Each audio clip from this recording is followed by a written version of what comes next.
సురేష్ సురేష్ ఎవరు? చాలా మార్లు చనిపోవాలని అనుకున్నాం. అంటే నీ పరిస్థితులన్నీ దారులు ముయ్యబడ్డాయి. ఎటు నుంచి నీకు సోర్సెస్ బయటపడడానికి నీకున్న పరిస్థితుల నుంచి అవకాశం దొరకలని మనుషులను నమ్మావు, అందరూ మోసం చేశారు. చనిపోవాలని ఆలోచనలు చేశావు.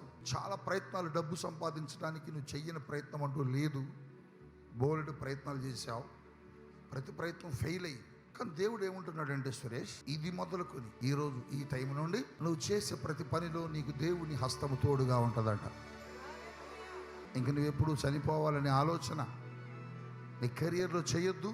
ఇప్పటి వరకు చాలా పెట్టుబడులు పెట్టి నష్టపోయావు. చాలాసార్లు ఆ నష్టాన్ని కూడా నువ్వు తిరిగి తీర్చలేని పరిస్థితుల్లో కృంగిపోయావు. కానీ దేవుడు ఏమంటున్నాడంటే, నీ చేతికి నేను ఒక ధనం ఇస్తాను, నా చేతితో. ఆ ధనంతో నువ్వేది చెయ్యాలి అని ఆశిస్తున్నావో దాన్ని ప్రారంభించు. నువ్వు చేసేదానికి నేను ఇచ్చే ఈ ధనాన్ని ఒకసారి దాన్ని కలిపి ప్రార్థన చేసుకొని దాన్ని ప్రారంభించి, పరిశుద్ధ ఆత్మదేవుడు నీకు ఇవ్వమని ప్రేరేపిస్తున్నాడు. నీ చేతిలో ఉన్న ఈ ధనం మల్టిప్లై అవ్వబోతా ఉంది. ఫాదర్, ఈ ధనమును మీ కుమారుడు చేతికి ఇస్తున్నాను. ఇది మల్టిప్లై అవ్వాలి.